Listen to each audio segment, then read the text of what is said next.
Okay, hello America, how are we doing today? This is Bubba and this is Kat, and they are the people that were in the fifth wheel, Peterbilt fifth wheel out at the RTR, if you remember them.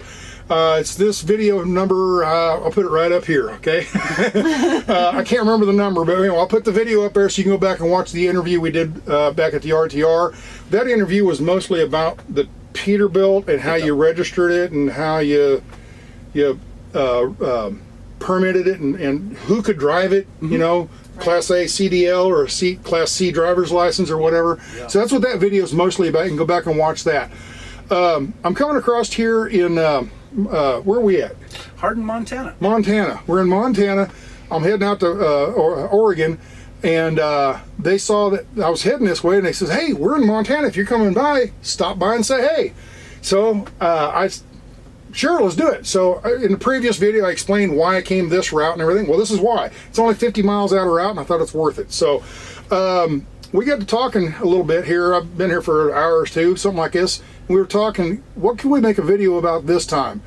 And I'm thinking maybe this time we ought to talk about what you're doing in your travels. Not where you're every little bit. You're doing what they call work camping. Work camping jobs, yeah. And some people have never even heard of that. Okay, I'd never heard of it until actually I started watching Bob's videos. I'd never heard of work camping. I thought people that retired in their RV were, you know, just filthy rich, or they had their Social Security, or you know, what do they call them, the babies, the trust fund babies, or something like that. You know? So I didn't know that there were jobs out there. So apparently there's jobs out around the country that are very short window a window of time, but they need a lot of labor. In other words, like harvest time and stuff like that, like the beet harvest. And you guys actually worked the beet harvest? Last year we did. Okay. And what are you doing right now? We're at a fly fishing resort, just 40 miles south of here. And we're just working down there, helping a guy out, keeping his place up, taking the guys' boats, moving their cars when they get done, or when they start to fish. We'll move their vehicle from wherever they launch their boat down to wherever they're going. They call it, there's one that they launch from After Bay, which is right below the Yellowtail Dam. And they've got 3 Mile, which is only 3 miles down. And then they've got Bighorn, which is another place where they can either launch or pick up their boat. Okay. If they launch easy place to get the boats in and out of. Yep. Okay. There's boat ramps. Now, why do they float down the river like that? Why wouldn't they just stand on the shore and fish? Fly fishing. They've got two. They've got the floater. The I guess I'm not a fly fisherman, so I don't really know that much about it. But it's they have the bugs, so to speak, that float on top of the water a certain time of year. Okay. And then they've got other bugs that bounce on the bottom of the grubs. Grubs, yeah. Bugs and grubs. Bugs and grubs. All right. And they're pretty much working this time of year. They're working with, like you said, grubs. Okay. That they're biting on. That's what the fish are preferring right now. So that's what you fish with. Yep. Okay. So your job is basically to chauffeur people and vehicles around, and that's it, or I do housekeeping. She does housekeeping. Oh, I mean, like at the office and stuff. No, I do like he has 14 cabins that he rents out. Okay. All right. And so I go in and he helps me. We change the beds, we do the laundry, we clean the cabins. And get them ready for the guests. Just like at a hotel. Just like a hotel. Okay. Yeah. All right. So you do that. So whenever you use them, whenever they've been used, and then once you've done that, you do a lot of this shuttling back and forth, so people they don't have to walk, or they can float down river and they don't have to walk all the way back. Right. And the river, I think it's up to Bighorn. There's a motor restriction, so no motors are allowed on that upper part of the river. Okay. So it has to be drift boating. Okay. Now, what kind of fish are they going for? Trout? Trout, rainbow, whitefish. Okay. Yep. All right. Cutthroat.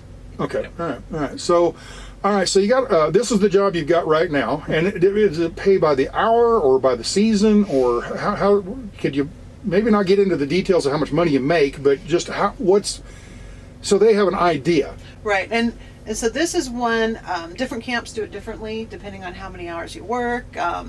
This particular one, we get a 50 amp full hookup RV site, so electric, water, and sewer.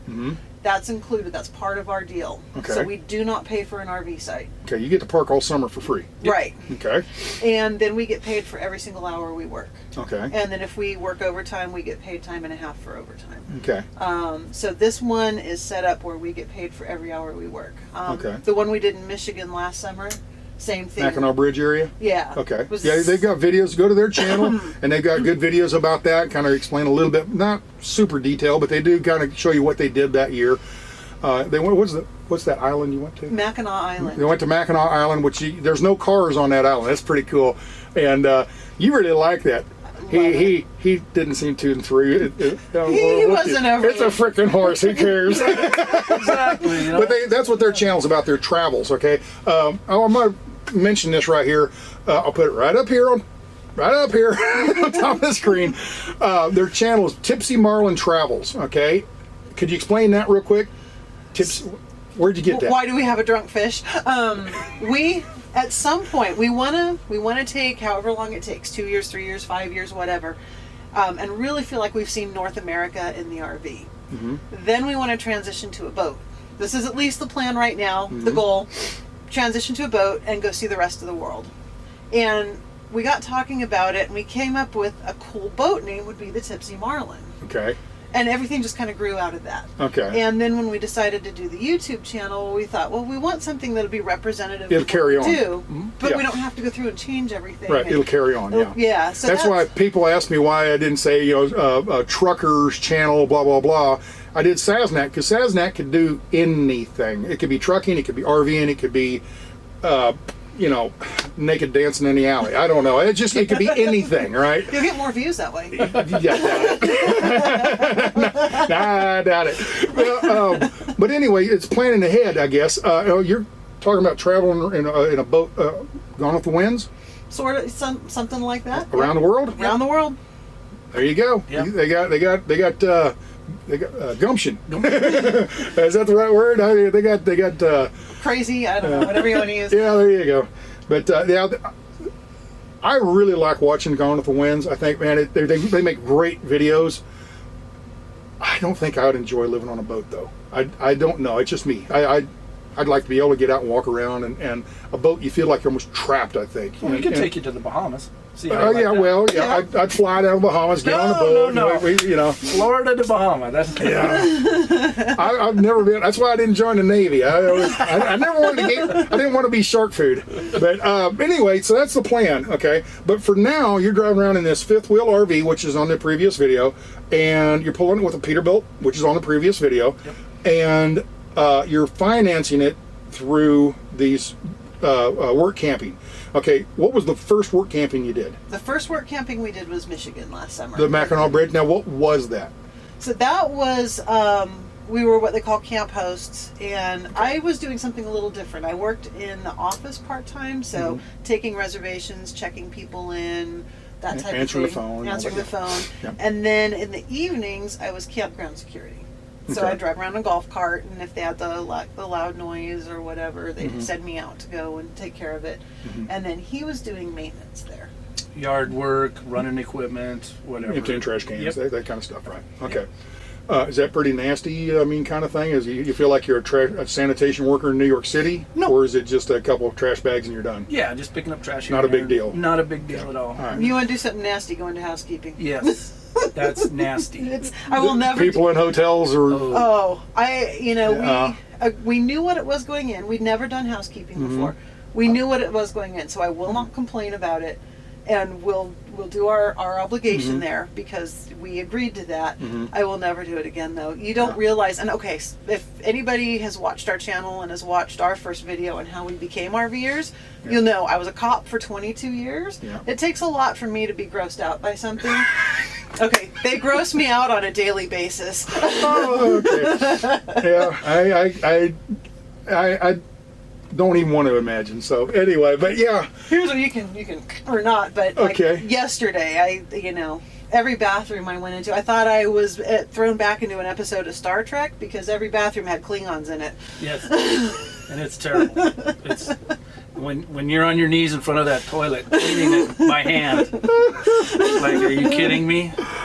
Oh, Klingons, huh? Okay. Klingons. All right, so you're not going to do the Mackinac, well, that style of campground, camp working again, or what? Well, we're in a great position because I start collecting my pension, and it kicks in August. Okay. Now, we already committed to the beet harvest this year, and we actually really enjoy the beet harvest. Okay. And it's good money. So we'll go and we'll work the beet harvest, and once we're done with that, we're probably done work camping. Okay. All right. So okay. Mackinac was the first one. Second one was what? The beet harvest last year? Beet harvest. Okay. And the third one? Was San Antonio Rodeo. Oh, okay. And then the fourth one's what you're doing now. What we're doing So you've now. only done 4 of them in a couple of years. Yep. In 1 year. In 1 year. Okay. All right. So now let's go back to the beet harvest. The beet harvest is basically sugar beets, and I thought it was strictly up in the North Dakota area because that's all I'd ever heard of was some of the other van dweller people. They go up there. Adventure Van Man, he's one of them. Right. He goes up. They go up there and they work the beet harvest. And it was up there just north of Fargo somewhere. And I thought that was just kind of the hotbed of that's where that was. And you're telling me it's over here in Montana, it's They other got 'em places. here in Arden. Right here. Okay. So you can do these beet harvests in several places.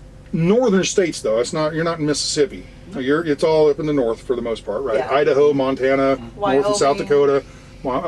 Didn't you say Michigan or something? Michigan, yeah. Is it Michigan? Okay.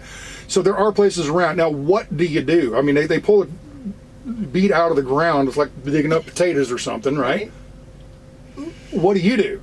So the truck drivers, they harvest the beets in the field and load the big dump trucks.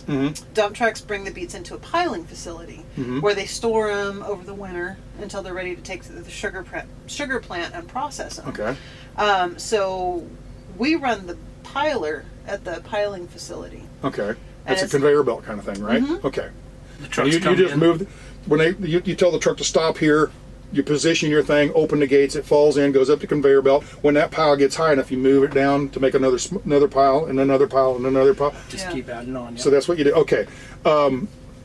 Is that the only job there? Because Adventure Van Man, I know he said he ran a Bobcat. And what would the Bobcat do? They'll keep the area around. When the trucks come in and they dump their beet, they have to go. They'll pull forward and then they'll back underneath this other conveyor belt. That when the beets are emptied, they'll come up and then the dirt and everything will be beat off. Recycle of the it. dirt. Yes. Okay. This tar weight. So he'll back up underneath there and pick up his tar weight. When he leaves and might be some spoils or something, then the skid steer will go in and clean up that, or he'll keep the area clean of other beets to keep it from being slick and just being all messed up there. Okay, I didn't know they do that, but then when you said that it knocks the dirt off and everything like that, a lot of people would have no idea. Explain why they put the dirt back in the truck. The farmer gets paid for however his weight that's brought in, and then it's a tar weight, so he gets paid tear weight. Excuse me. He'll get, once that dirt gets back into his truck, then he gets weighed again, and then that's because the beet factory.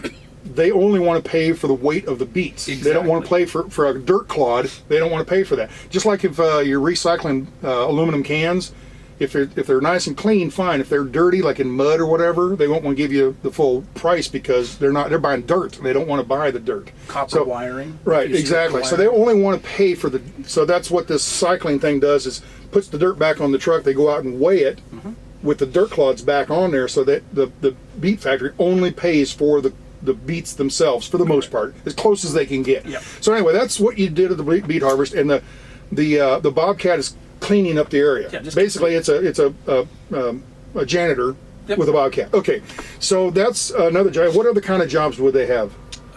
They had, while you're there, like I said, we ran the piler. While the truck comes up, they've got a little ticket, and the ticket either tells them that, one ticket says, we want, you explain it because you did it more. So they pull up and they either have a little ticket the size of a business card or a big ticket that has like a barcode on it. Okay. And the little ticket that's the size of a business card, you just take it, it's their weigh ticket. And you just take it from the truck driver, and they have a little mailbox there, and you just put it in the mailbox, and the lab will come and pick those up every so often. If they have a big ticket, that means they want a sample of the beets, because the farmer, they get paid also based on the sugar content. Yeah. So They do the same thing with the wheat. If you watch my wheat videos, that's why they're probing and all that. They're checking the moisture because they want to pay for a wheat kernel. They don't want to pay for a wet wheat kernel that weighs more because you're buying water. So it's the same kind of deal. Right. If they suspect this beets aren't up to snuff, they want to sample. They want to test them. Right. Okay, so that's the big ticket. Right. Okay. So then if you take a big ticket, you grab a vinyl bag that's, about that big. You slide the ticket into a pouch on the outside of it, and they have a canister with a lever, and you put it under that, you pull the lever, and it'll take a sample of the beets as they're being offloaded and into the bag. You wrap it up and stick it on a trailer. And Those get sent off? Yeah. Okay, and they don't do that immediately, do they? I mean, they do it soon, but not immediately? She comes out, usually the lady from the lab that collects the samples comes out twice a day. Okay. Usually. Well, what it is, that particular load that they unloaded, when the farmer comes in to get his money, they say that wasn't a very good quality of beet. It doesn't have a lot of sugar content, so they'll dock them. And if it's really good, they'll actually give them a bonus. So it's kind of the same way in all this agriculture type stuff. Right. They've got it all worked out. Each individual type of farming or whatever has their nuances. And I didn't know any of this about the beet farm. I knew about it, but I've never been around it. I've been around wheat as a kid and everything, and a lot with Kirk. Kirk's taught me a lot about farming. But anyway, so you did the wheat beet harvest, and those are the typical kind of jobs. How many people would they employ in a year? Well, the beet harvest. I mean, is it a lot of jobs, or is this just a handful? It's if you look at all the different areas that they cover with the beet harvest, it's a lot of jobs. Okay. Because you have the biggest one, of course, is North Dakota, Minnesota. Okay. But then you have Montana, Wyoming, Idaho, Michigan. So there's quite a bit. We were at a smaller piling site. Our scale house was only open 7 a.m. to 7 p.m. So we only worked during the day. Most of your piling sites will run 24/7. This is the one in Sydney, Montana. Sydney, Montana. Yep. Okay. Yeah. But a lot of them will run 24/7. So some of them The have bigger ones. night crews. Yeah, they got enough business to justify it, right? Right. How long is this going? Week, 2 weeks, 5 weeks? 16 days is what we did. You have last to commit to the month of October. Okay. You have to commit to it. If they need you, you're there. Yep. Okay. Yeah. When they say, okay, we're done for the season, and then you go a little early, or Yeah. whatever. But Right. so each season's a little bit different. Like Kirk, 2 years ago with wheat harvest, it was 8 days we were done because the weather was perfect. Every weather was perfect. Okay. Yeah. But last year I was there for 3.5 weeks because every time you turn around it was raining. Then you got to wait for the dirt to dry up so you don't get stuck, and then also the wheat gets wet and you got to let it dry out. So it's just weather. Yeah, weather. Yeah, And weather. with the sugar beets, they can't harvest them when it's too hot because if they pile them and the beets are hot, they spoil. Right. And they can't harvest them when they're frozen because if the ground freezes and the beets freeze, they lose all their sugar content. Oh. Now, when the weather Wait, they lose the sugar. Where's it go? that disappears. And so what'll happen It leaches out and goes into the ground or something, or it just Or becomes bad sugar where it's not. They can't process it. the sugar content just drops to nothing. But I didn't know that either. Oh, I'll be darned. I know, but before we started that, I didn't know. I'll be darned. But they heal. So if they leave them in the ground and they let them warm back up in a matter of a couple of days, they get their sugar content back and they can go ahead and harvest them. So It's amazing how much nuances there are to everybody's job. I Yeah. mean, there's probably a secretary somewhere that does typing or computer, whatever, dictation or whatever, and there's all kinds of nuances to that job. So I mean, it's amazing. That's why I like to interview people like this because they learn. You learn so many things that you had. Wow, I had no clue. So anyway, beet harvest was done, and then you took off and went to. You went down to San Diego. Well, not your work harvest, work camping, but you went down through Utah to the Mormon Tabernacle Choir. Okay, you liked it. It was okay. It was okay? I'm just Okay. not much of a Okay, you're not into the opera. right. Okay. Right. I slept through that. Not whole into thing. ballet or anything. Okay, yeah. Oh, he's definitely Okay, not. so then from there you worked your way on down, eventually down to San Diego, and that's where your videos are at right now, down by San Diego. Correct. Okay, your last video I just watched earlier today, and it's you were down in the sand dunes somewhere in Southern California Yep. with family. Yep. Right. Okay, that's not work camping or anything, but you went down there for Christmas and all that, and then worked your way out in January to the RTR. That's where we met. Right. From there, where'd you go?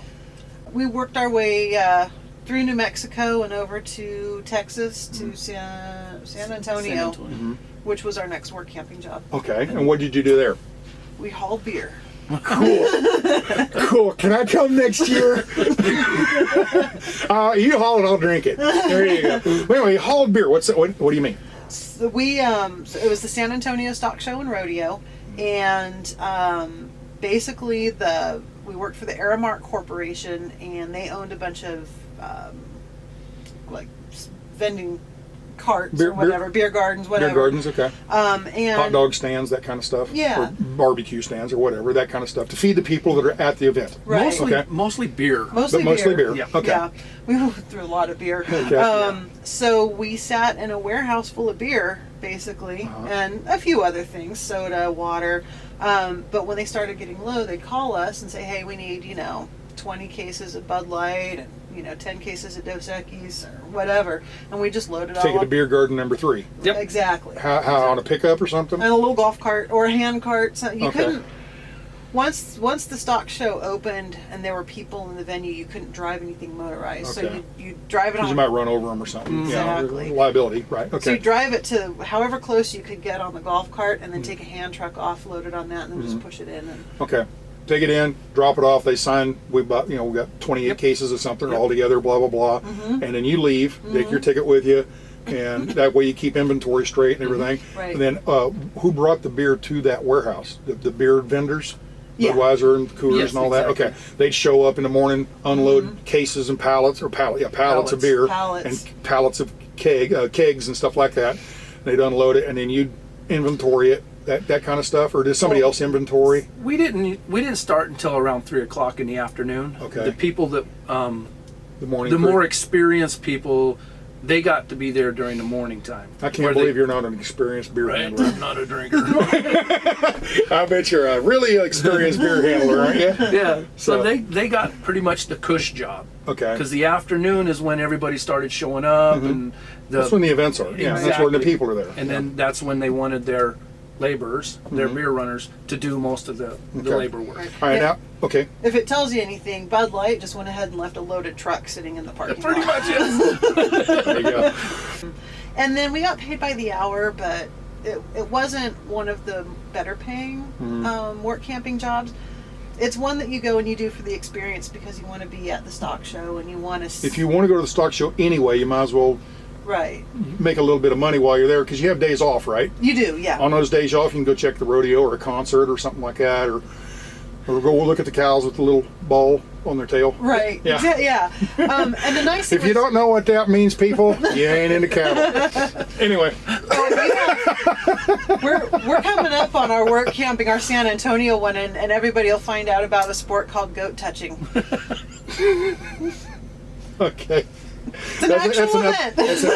That's an upcoming It's not what you episode. think. Okay, very good. But during the downtime, we got to walk around and see some of the stock show events. Not the rodeo, that was totally separate, but the stock Okay. show events, see the livestock barns, things like that during downtime. Which Okay, was did you get nice. anything like concerts or something?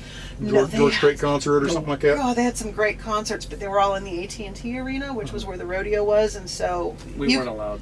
We weren't allowed in there, and Well, you could just buy tickets You and could go. buy but tickets, yeah, yeah. yeah, okay, but yeah, it's expensive and all that. So, and We you're could down buy there trying to make tickets. money, not spend money. So, Right. yeah, We couldn't drink.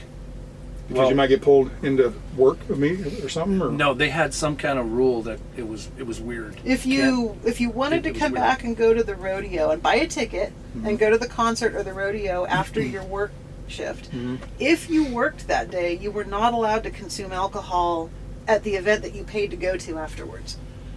Because then if there was an issue, you worked that day, but you also drank that day. Okay.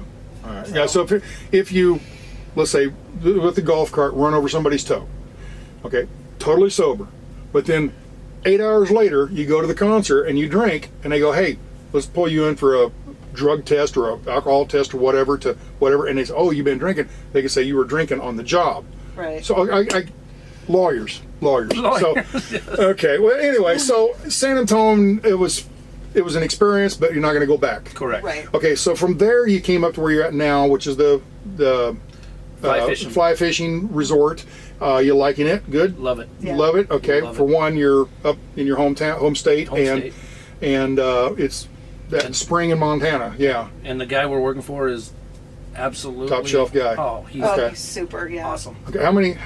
Are you the only ones working, or they got a whole bunch of people working there? We Right now, we're the only 2 work campers taking care of everything.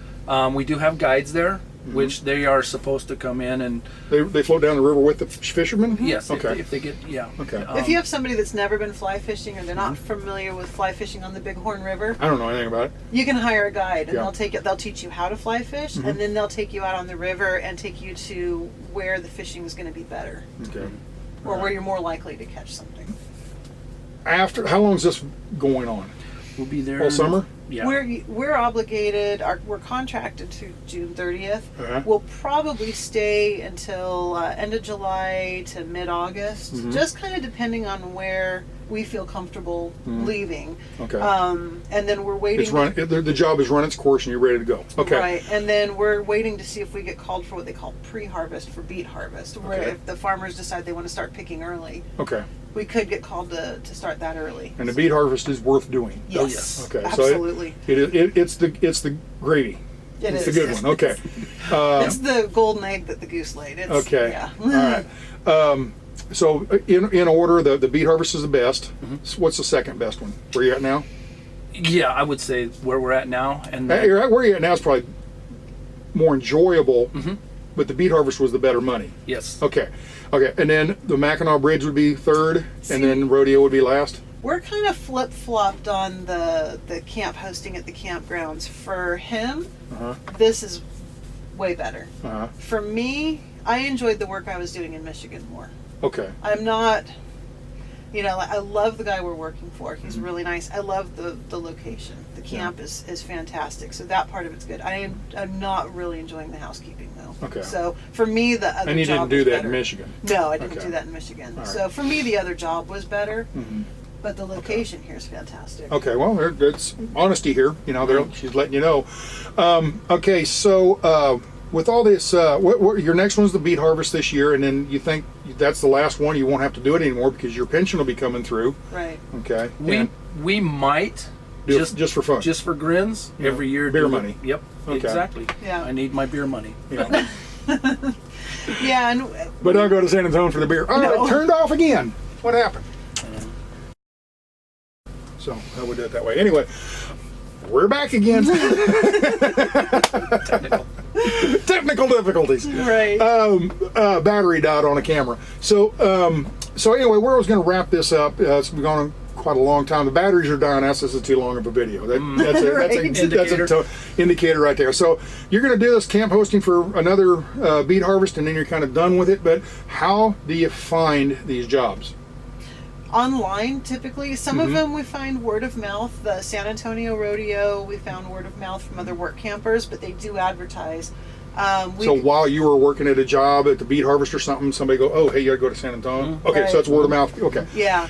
Most of them will advertise. There's a couple different websites. We use workcampingjobs.com. Workcampingjobs.com. And It's right up here, people.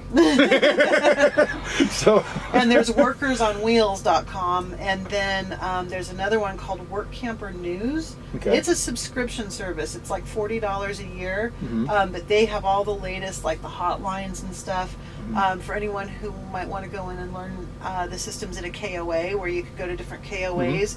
and they're nationwide. Nationwide. They're almost exclusively advertised on Work Camper News.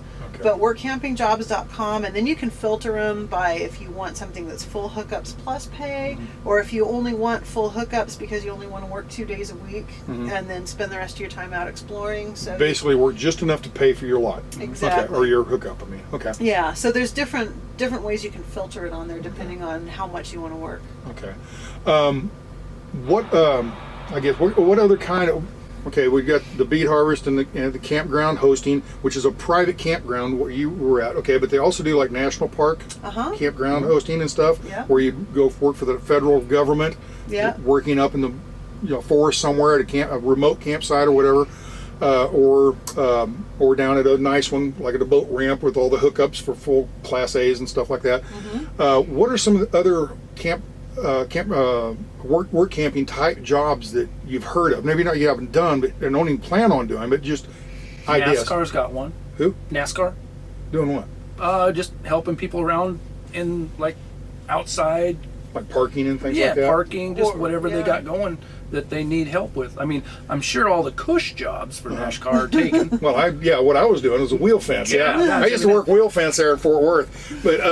But yeah, so NASCAR's one. What else? Christmas tree lots and pumpkin patches. Yes, And Brian did them. Yeah. if you get in with the right ones, those can be pretty lucrative Yeah, too. Brian did it. He said the good thing about that was the tips. You know, really good tips. He lives from San Diego also, Right. and he go down there and the frocking and all that, and they pay $200 for a tree and give him a $100 tip or $50 tip. You're like, oh shoot, you know, Yeah. cool. He says it's a dirty job, but you know it's worth it because it pays so well. Yeah. He also did the. You mentioned it just a second ago. The oh shoot. Mental block. Yeah, mental I block. forgot. Just rewind, let me rewind the video. But anyway, he's done a few of those, and traveled around and did them. And of course, he's a single man living in that van by himself and everything. But he likes to do those. I know what he did. He went to Alaska for the salmon run. Right.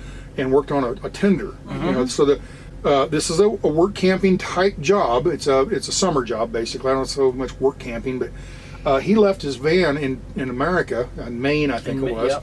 and flew to Alaska. They paid for the trip up there. He got on what they call a tender, which is a small boat, and the fishing boats will be out in the deeper water fishing with the nets and all that, getting the salmon. They bring it in and then they unload. The salmon boats wanted to get right back out to fishing again, so they had to unload real quick onto this boat. That boat would take it into the what they call canneries, I guess. Factory, yeah. Yeah. Factory. And that takes time. So they would unload and then right back out to the ocean, and the tender would go in once they got full. They were like a much bigger boat, storage anyway, and they would go in, and they were more like a flat bottom barge kind of thing. They were not for deep water and big waves, and they'd take it up the river to where the cannery was, and he did that job.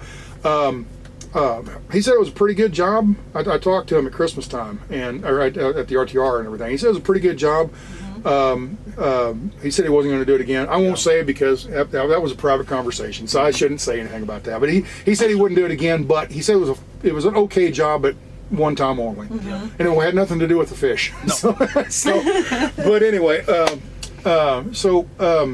There's petting zoos, animal farms, We have a couple ranches. Yeah, we Okay. know a couple right now. They're at a winery. Yeah, their first day of work, they were forced to taste 15 different wines. Yeah. Which, Chris and Barb, hello. Poor guys. They watch you.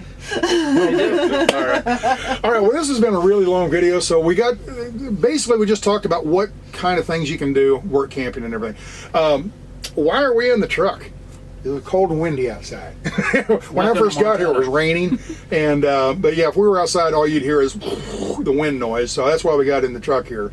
But anyway, go to their channel, Tipsy Marlin Travels, and you can watch their travel channel, right? Right. And mine is a trucking travel channel. Theirs is a RV or travel channel. How many subscribers do you have now? 693? 694. 4. Wow. Woo! Yeah. But you had how many when I met you? 18. 18. All right, people, we need to get them to 1,000. Okay, go subscribe. Even if you don't watch that much, subscribe so they can get their 1,000. Okay, and the 1,000 is so that they can get monetization and all that kind of stuff. So, but yeah, they just need a few hundred more subscribers. So just a handful of you go over there and watch and enjoy. So. I'm trying to help people out when they're starting out, because when I first started out, I had no subscribers, and Eric helped me out, and that gave me a heck of a boost. So I'm trying to boost you. Yeah, boosting means something different in police language. That's right. Yeah. So anyway, we better cut this off, and I better get to rolling because I've been here for about 3 hours now. Yeah. My 30-minute break is well done. 4 hours now. Sheesh. You'll almost be able to reset your log. All right, get out of here. Get out of here. I gotta go. Ciao. Bye, folks. Oh yeah. Bye. Ciao.